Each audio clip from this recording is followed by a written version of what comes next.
All right. I think we're all joining for yet another KETIV Virtual Academy on this Thursday. I hope everybody's having a nice morning. If you're on the West or Mountain Time, or you're having a good start of your afternoon on the Central or Eastern side, hope that everybody has a good week despite your wins or losses on the political side. We hope everybody's having a great week. We'll get started here in a few minutes. Hang tight. We've got some good content. We've got Jose and Donny with us today. Excited to share some stories. We're kind of playing off of our Halloween theme a bit here.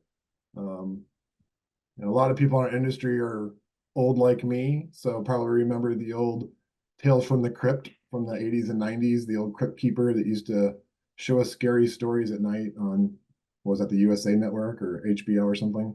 I can't remember. I didn't have cable. I saw it at friends' houses. I was too poor for cable. But I always remembered Tales from the Crypt and loved it.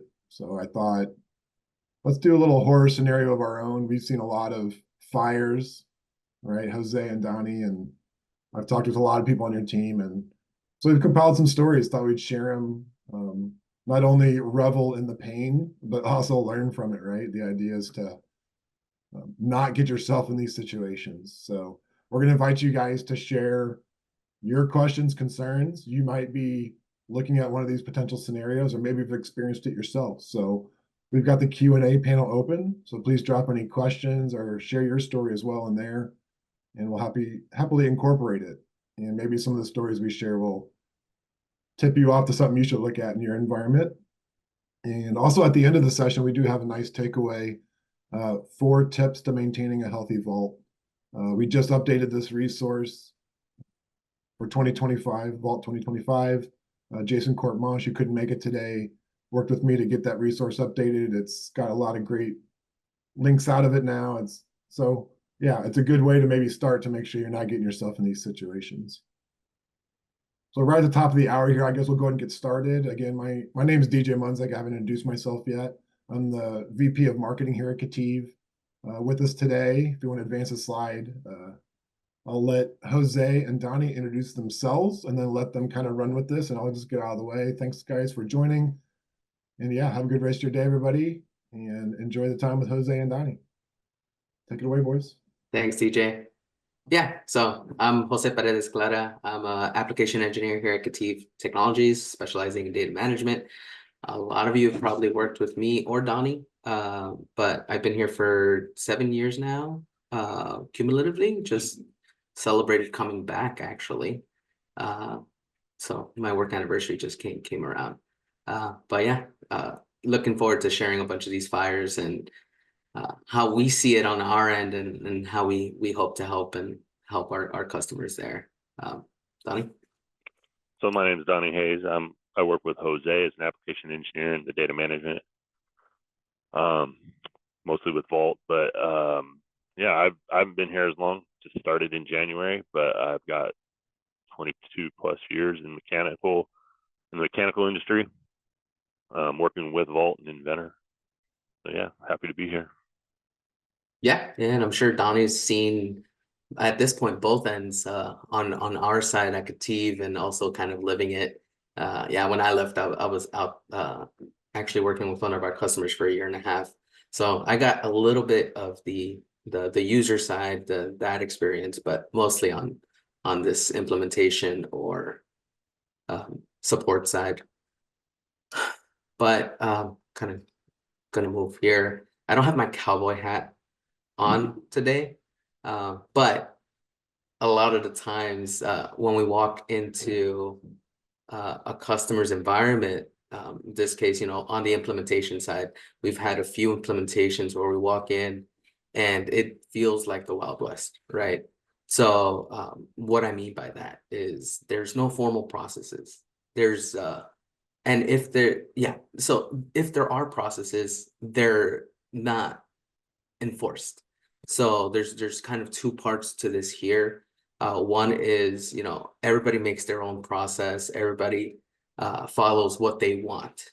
On the other half, we come into an environment and everyone is an administrator, right? So everybody has that administrator role within the vault.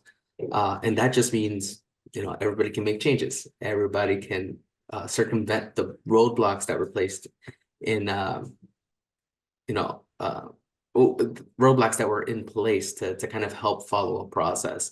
And that's even happened, halfway through an implementation, right? We start making changes and the people don't want to follow the new process, or they feel like it takes too long. So, one of the things that we definitely recommend here is, limiting the people that have that administrator role. So the ability to even circumvent the process, and then formalizing that process overall, making sure that, all the necessary people are accounted for and following it. I'm sure, you've run on into that on that side, right, Donnie, on the user side there? Oh yeah, absolutely.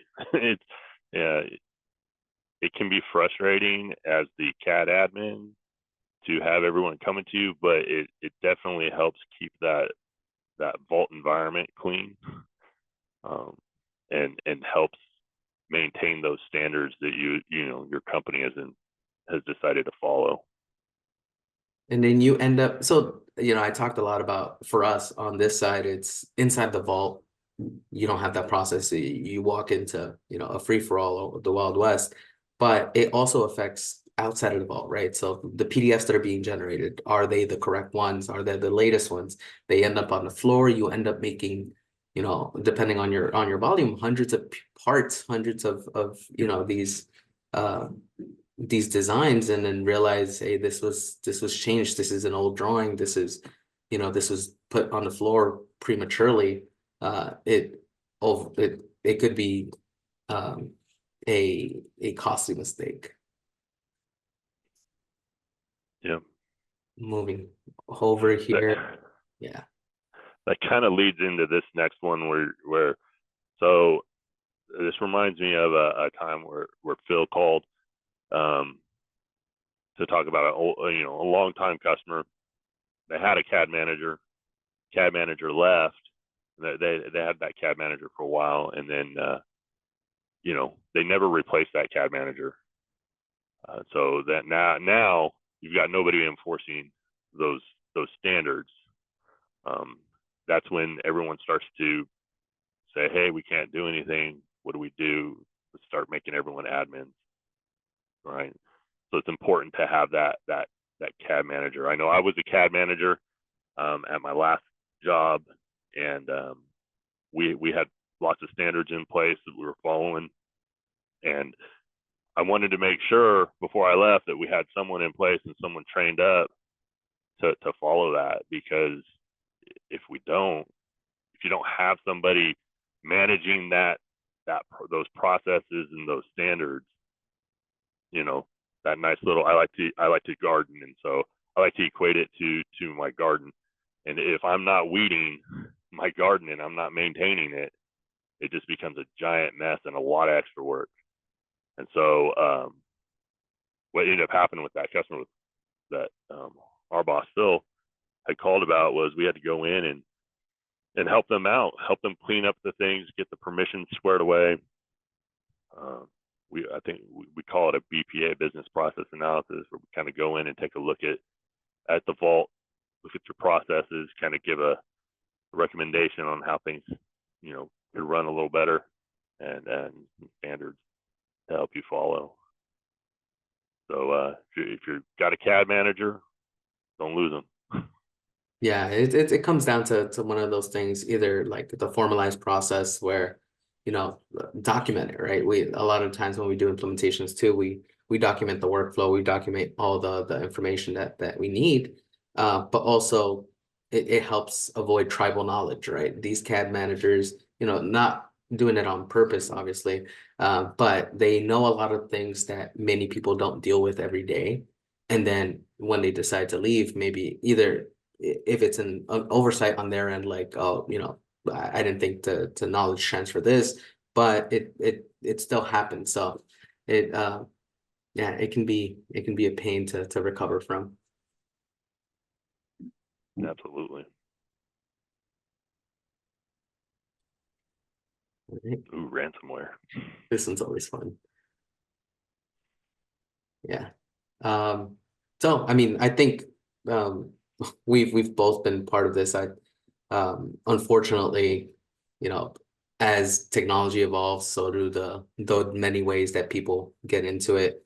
And this goes back to my first kind of stint with KETIV. The first time I got hired and started working with Vault, it was like traveling to a customer. Luckily, they were local, going in and trying to figure out, can we recover this data, right? So ransomware, for those of you that fortunately haven't had any experience with it, what it does is it goes after your data, kind of encrypts it, and then makes it unusable, right?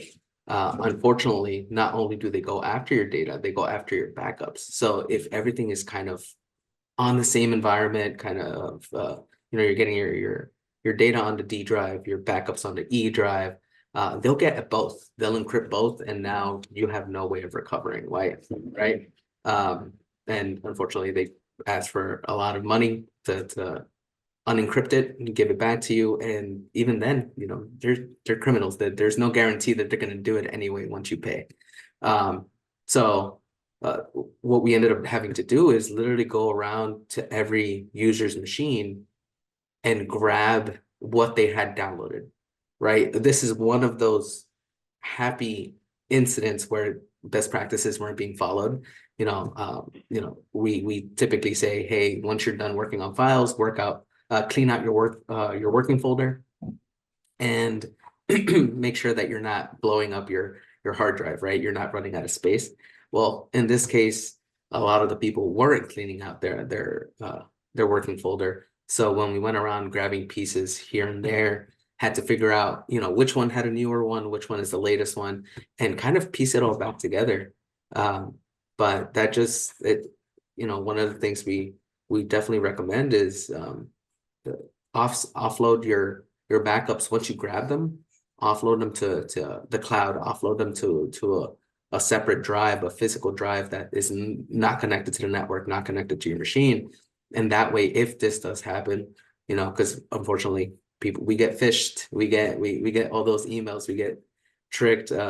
We're taught to recognize the Apple iTunes gift cards now, but phishing still happens. So if you do get caught like that, you're in a better spot. But Yeah. Well, and it's also good to make sure your backups are running. I do a lot of maintenances with our customers, and one of the things that we do see is issues with backup, and then we go in and we fix them and make sure that they're running. So you just want to make sure that you got a good backup solution in place. And like Jose mentioned, offload those backups once they're created. Put them up in the cloud, put them somewhere else. Disaster recovery is what they call it. Yeah, critical disasters are a thing, and being prepared is good.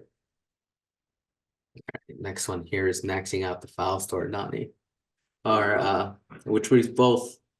So these next couple, and Donny and I have been a part of, and the both topics come in pretty much the same way.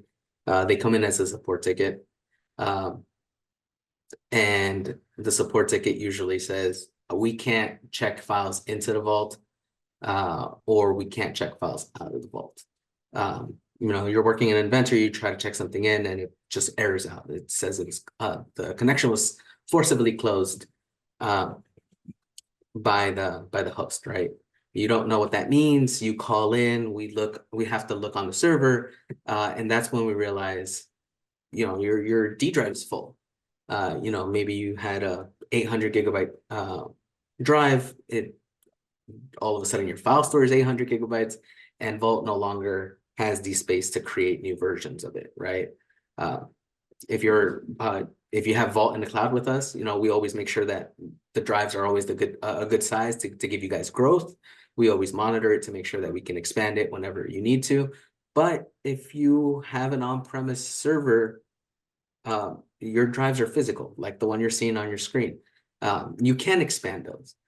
Maybe you have one laying around. Maybe it's 1.5 terabytes at that point. You can replace it. You still have to copy over your data and that's downtime. So I'm gonna go into Japanese proverbs, right? It's like for one of a nail, we lost a horseshoe. For loss of a horseshoe, you lost a horse. For loss of a horse, you lost a message. For loss of a message, you lost the war. It all kind of cascades where, because of this one little hard drive, now you're waiting days, to either find a new one, go buy one. You have this unexpected expense, unexpected downtime, and it's all, something that could have been prevented, either with maintenances, making sure that you're monitoring those drives. But it all kind of just cascades from there. And it's not just a file store drive either, right? So it's also your C drive, your operating system drive. If that starts to run down, you're going to start getting some weird errors. Remember getting a service call or a service ticket, and they were just getting some really weird errors, and they'd reboot their server, and then everything would work. But it only worked for about a day or two, and then they start getting weird errors again. And when we investigated it, found the C drive was down to like 5 gigs.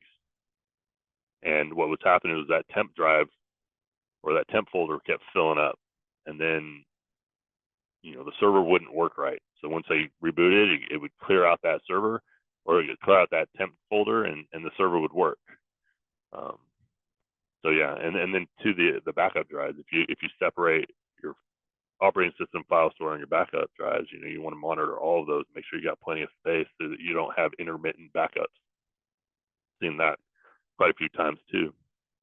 You got to remember that as you're increasing the size of the files in your vault, that file store drive, it starts to fill up, and subsequently your backups are going to get bigger every time. So make sure you monitor those drive spaces.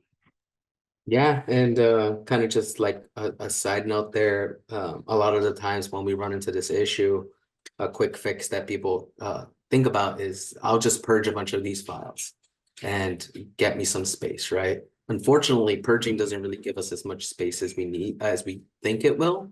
Vault has all of these versions interconnected a lot of the times. So if it's used by one, an older version is connected to a newer version, then it won't really purge them out, and you don't really gain as much space. So if you're kind of banking on purging down the line to give yourself more space, I would think of a different way to expand that moving forward.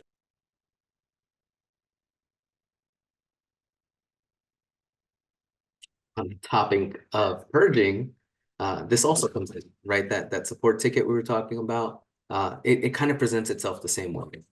You try to check out in this case, or even check in, both will kind of cause issues on SQL or SQL on the server side still. So you kind of go in, if you're new to the Vault environment, you can get away with using SQL Express. The thing is, SQL Express does have a size limit, a capacity limit on it. Once you reach 10 gigabytes, it kind of locks down. It gives you like very minimal space for like wiggle room. So if it's at like 10 or 10.01, it's like, okay, we're still okay. But as soon as it goes past that little threshold, it locks up, right? So you can't really check files in or out. Have you seen that on your end, Donny? I haven't run into that one yet, but I do know what the ramifications are. We talk about it all the time as a team, making sure that our customers are on the right SQL edition to make sure that they're not, running into these problems. And that's one of the things we do monitor with our Vault maintenance program. Yeah, for sure. And it's one of those things again where it's an unforeseen expense. And this one, with a hard drive, yeah, you can go to Best Buy and go grab a new drive, physical drive, expand it. SQL Server is a little bit more expensive, and depending on your purchasing process, that may take days. So now you have engineers that are down for 3 days while you're waiting for this purchase order to be approved. Then you have to you know, if you have a DBA or database administrator, they're able to upgrade that for you. But otherwise, you reach out to us and we have to do it for you, right? We upgrade your SQL instance, making sure that, you know, the paid version doesn't have a limit anymore. So now you just, you know, it again cascades from a small thing that could have been limited to a, you know, possibly 3 to 5 days that we've seen of downtime for a customer because it takes that long for them to get one. But yeah, it's definitely something we've seen. Unfortunately, sometimes we're able to fix it really quickly if you know, on our larger customers, they do have licenses sometimes provisioned, but if not, then we run into these issues.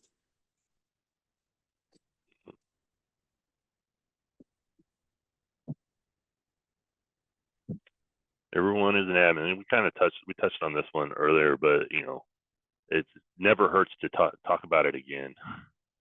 When everyone's an admin, everyone has access to all the settings in Vault.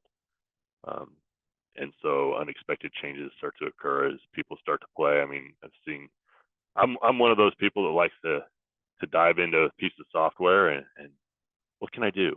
Well, what does this button do? What does that do? And I know you've all run into those people. And if we're not careful, we start to break things, start to mess things up, and then change too many things, you forget what you changed. So yeah, it's important that, you know, we assign specific roles to our users and groups to maintain a nice, clean Vault environment. Keep engineering and manufacturing, you know, rolling. We don't want to try to avoid stopping people from being able to access the files or giving them too much access, depending on their role within the company. So Yeah, there really should only be like 1 or 2 admins. yeah, exactly. And it's one of those things. Yeah, we touched on it in one of the previous topics, but it's one of the things you'd be surprised how often it happens when we go in. You know, and of course, sometimes it doesn't happen on purpose, right? So like it doesn't happen all at once. Maybe you do have one admin and then somebody requests saying, hey, like I want to start making my own um, test workflows and test these properties kind of things. Can I be admin? And a couple months later, somebody else does it. We never remove it from the original person. By the end of it, you know, you have 7 admins all making different changes and nobody knows who made what. And there's really no way to kind of track those changes specifically made to workflows. On our end, it works out. Like if I'm ever demoing something and I need to bypass one of the workflows, I make the change on the fly. Not really something you want to happen in a production environment. Yeah, and this is also, you know, you touched on workflows processes changing. You know, that's where you really want to rely on your documentation and make sure you document those changes that were made, so that you know what was changed and you know what it was changed from. So if you run into a problem, you can always revert back. Yeah, exactly. And then this one. Thank you. You had we both kind of dealt with this. Luckily, you know, the customer this one has a happy ending, but it could have been scary. You know, we got a call, or our boss actually got a call about a flooded data center. And we immediately, when we hear this, you're like, oh no, it's gonna be a long day. But luckily the customer was just reaching out and letting us know, hey, we had a flooded data center. And we just wanted to let you know, our responses on whatever projects we're working on might be a little slower. We're dealing with this. They had just moved to Vault in the cloud with us, right? So their data was no longer in that data center. It was up in the cloud, which, contrary to popular belief, there is no rain in that cloud. So you're safe from it, right? So they were still dealing with stuff locally, they were still trying to clean things, but you know, it was like, all right, good thing we don't have our vault data here. It's safe in the Azure cloud. But yeah, it's some customers are not that lucky. You know, you going back to that ransomware example, same thing could have happened, right? Um, that server room could have flooded with a burst sprinkler pipe. I had another customer who is a manufacturing customer. Their pipe burst in the middle of the night. And in this case, it wasn't data loss, it was actual manufacturing equipment loss. Nothing much we could do there for it. But in the case of your data, you know, if it's being offloaded again, either through to the cloud, through Veeam, an offsite hard drive, these are all things that can help you recover faster. You can't really prevent them from happening. These are things that, you know, nobody really does on purpose. They're out of our control, but being prepared to deal with them is something that you can do. Yeah, Vault in the Cloud is a really good service that we offer. You know, where we host your server for you. So not only, you know, we're talking about a flooded data center here, but you think about old servers as well. When your servers start to get old, you have to replace them. You know, that's an expensive cost. I know my last job, we had an ERP system on a server, and it was an old server, and it was to the point where they were afraid to turn it off or to reboot it or to do any builds on it because it was an old server. And I've talked with several customers who, like, we have an old server, we need to manage, you know, migrate it over. We have a customer now that we're working with who was in the process of, hey, we need a new server, and we talked with them and they compared the expenses, and you know, we're moving them to the cloud now. You know, so when you have physical hardware, you got to worry about both the hardware and the things that can happen to them, like water, flooding. Never a fun time. No. And then this is a common one, I think. Is a proper backup, having a backup. You know, you want to make sure that you have that backup. That backup is extremely important, and not just a snapshot of your entire server, but a proper backup of both the databases and the file store, making sure that, you know, you back up through SQL for those databases. yeah, you run into customers who run into problems and they need to restore, but they didn't have a proper backup, and you know, you could lose months of data potentially. yeah, even I think we had I think there was a customer that lost about a year of data just because not only having a backup, we set it up, it's going, but constantly maintaining it. That's one of the things that you want to do. You want to make sure, am I still getting backups? All of these things that we talked about today kind of add up in a way. You know, hard drive space, as your data grows, so does your backup, like Donnie mentioned. So, you know, if you are thinking about grabbing 2 backups, right? Let's say you need a large drive to get 2 of your backups. As you grow, that space doubles every time for each for each batch. Eventually, you know, if your backup is larger than half of your drive, then that second backup is going to fail. It's going to run out of space, and it's going to be like, hey, I'm running. So now you're getting a backup every other week. Yeah, instead of every week like you're thinking. And if you're not paying attention to that, eventually, you know, maybe your backup drive is too small. That one's not going to throw any errors that you can see on the client side. So in Inventor, everything's going to work fine. But a year later, something catastrophic happens. You think you have a backup. You're like, all right, we're going to restore to last week. We'll be okay.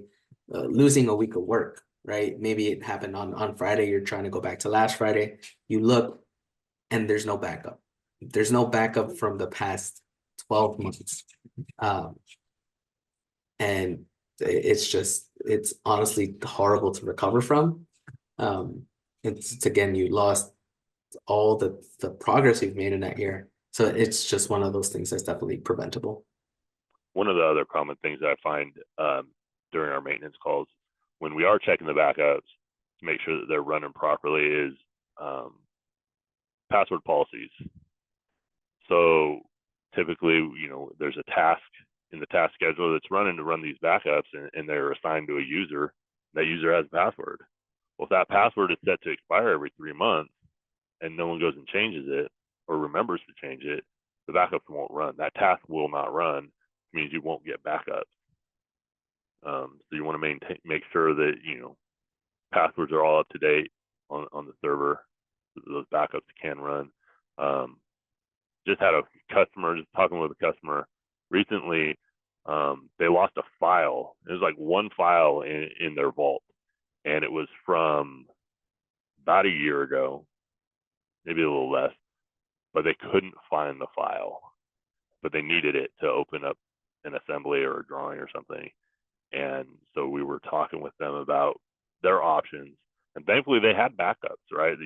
They've been keeping their backups, and so they're like, they knew they had the file, let's say in March, but now it's missing.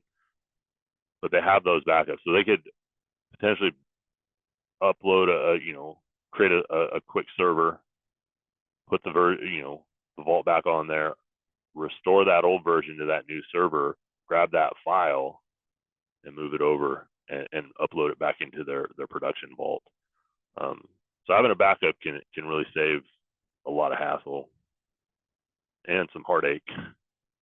Yeah. And then backup of your backup, right? So Oh yeah. even earlier, getting it offsite, having it on a hard drive.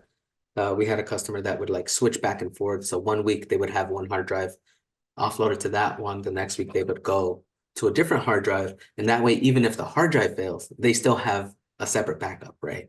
So it may seem excessive, but trust me, it's people do this because they've people do it just because they've experienced something of this magnitude. Gonna go in here. We do have Yeah, we have a comment from Thomas on the call. I think he might go by Tommy. I've been looking up in the system. Looks like he worked for a company that had their data on a server, no vault. And he says, in short, a guy accidentally deleted the entire network folder that had all their data in it. And the IT department did have backups, he said, supposedly, but it was too much to restore the data. So they just straight up moved on with losing years worth of data, which is terrifying. So, yeah, I think that's very telling. Like, even if you have a backup, can you even restore it? Does your IT department know how or have the ability? Because we all know that Vault is a special type of storage. It's not a normal OneDrive folder, right? We're talking really engineering specific stuff here. So whether you've got this IT person running it for you, or maybe you're in that situation where you are an engineer and for some reason your team is responsible for your own environments, right? I think that's a great example of why you might want to offload to someone like KETIV in the cloud, or at least have us help manage what you have on site, because you don't know necessarily how risk exposed you are until it happens. At least get an audit from us so you know what you're dealing with. We were having a discussion with the team, because of some service calls, or I can't remember exactly why, but we were talking to, IT is there to support the company, right? But you can't expect IT to know all the ins and outs of all the software that they have to maintain or support. And so that's where we come in as specialists to help your IT and help your engineering firm, understand and manage this specialized software. Yeah. And I mean, that kind of opens the door here as well. If anybody else is running into any of these nightmares that we've seen here, or if maybe ones that we haven't mentioned, these are kind of just the ones that like got ingrained into or like prodded into our brains because we've run into them so many times. Not only do we want to help you guys prevent it, we have on my screen up here the 4 tips to maintain a healthy vault. that you guys can go to. But we can also, you know, talk about them together whenever you guys want to. Like DJ said, you know, we can work together to audit your environment, make sure that everything's kind of running smoothly, and the disaster recovery plan is actually kind of valid on all ends. You know, can you restore the drive that that we said we had, but you know, is it too much work? Is it really too much work, kind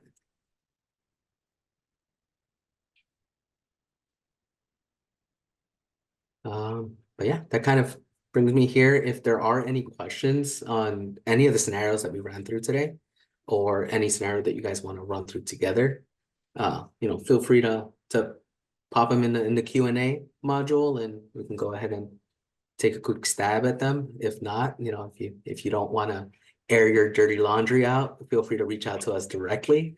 We'll go ahead and talk through it a little bit more intimately and more direct. Yeah, everybody should stay tuned on our social too, because Jose and Donny are going to be featured in some videos where we talk about some of these scenarios. It's going to be fun. And if you're not following us, you should. We're going to be doing more and more content production and sharing it. We're creating a new KVA LinkedIn group. We're going to be asking you guys to join up shortly. So stay tuned, because we're going to be putting out more and more content, more short form content. Not everybody has 20 or 30 minutes in their day to provide to a webinar. So we want to start educating in smaller snippets. We know that people are getting used to the TikTok generation, and time and attention spans are short. So just keep a lookout on social for us, start following us. We'll invite you guys to the groups so we can all stay plugged into this. And if there's no other questions, yeah, I think I'm good on this end. Thanks, Jose and Donny. Appreciate your time today and your stories.